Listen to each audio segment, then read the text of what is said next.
ली जब तन वचनबद्ध करा लिया। फिर क्या कहा कि एक काम और करना। परमात्मा ने कहा, हाँ, फिर उसने कहा कि सतयुग त्रेता के अंदर मेरा अंश जाएगा, मेरा पुत्र विष्णु। उसके ऊपर एक आपत्ति, उसके संस्कार में लिखा हुआ होता, उसको ये नहीं टाल सकता। उसमें लिखा था कि वो उसकी पत्नी उठेगी जंगल से, वन से, और फिर पुल की आवश्यकता पड़ेगी। वो पुल बनवाना भगवान, आपकी ताकत में वो पुल बनेगा नहीं उनसे, वो बालक है मेरे। परमात्मा बोले ठीक है।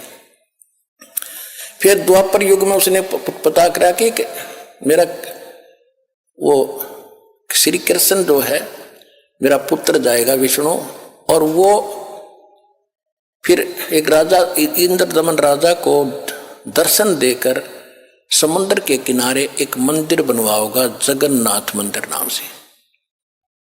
उसको वो मंदिर पुल समुद्र नहीं बनने देगा उस मंदिर को, क्योंकि वो प्रतिशोध लेगा जब राम रूप में, रामचंद्र रूप में विष्णु जी ने समुद्र को बुरा भला कहा था।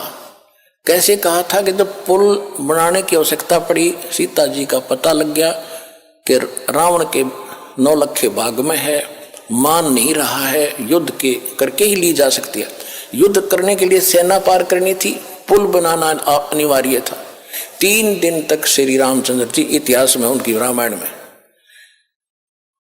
समुद्र में खड़ा रहा घुटनों पानी में और याचना करता रहा कि जल्दी, हे सागर राज, मुझ पर आपत्ति आई है, मुझे रास्ता दे दो, मुझे विधि बताओ, आपके अंदर से मैं पार हूं, कुछ ऐसा तरीका दे मुझे पार होने का, पार करो मुझे। तो समुद्र नहीं मानना, टस से मछली हुआ। तो उसने कहा था लक्ष्मण मेरा अग्नि बाण लिखा निकाल, ये लातों के भूत बातों से नहीं मानती, ढीठ व्यक्ति है राम, ये ढीठ है ये देव, क्योंकि समुद्र जल अलग है, जल का देव अलग है, वो आप नहीं दे सकते, वो सूक्ष्म दृष्टि से दिखता है। तो उस राम ने कहा कि रावण के साथ रहकर इसमें अभिमान हो गया, योग भलाई नहीं चाहता किसी का, गरीब का मददगार नहीं रहा। पहले ऋषि लोग समुद्र पर चल पड़ते थे अब सिद्धि से, और राम दौड़तवा सिद्धि भी ना थी, लेकिन जब नो देखा ना कि तुझे फूकेगा, तब समुद्र सामने प्रकट हुआ था विपर रूप धारण करके वो देवता। और तब उसने बताया था कि आपकी सेना में नल और नील नाम के 2 सैनिक हैं, और उनको उनके गुरुदेव की दी हुई शक्ति है, उनके हाथ से पत्थर तैर जाते हैं समुद्र के मेरे ऊपर, और कोई तरीका नहीं, उनसे पुल बनवा लो।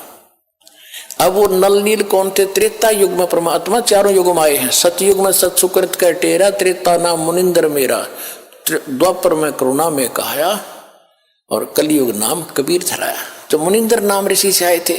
नल और नील मेंटली डिस्टर्ब थे, बुरा हाल था, 3 ताप से पीड़ित थे, सब जगह धक्के खा लिए थे, किसी ऋषि से ठीक नहीं हुए थे। परमात्मा मुनिंदर उर्फ कबीर जी की आशीर्वाद मात्र से वो स्वस्थ हो गए थे।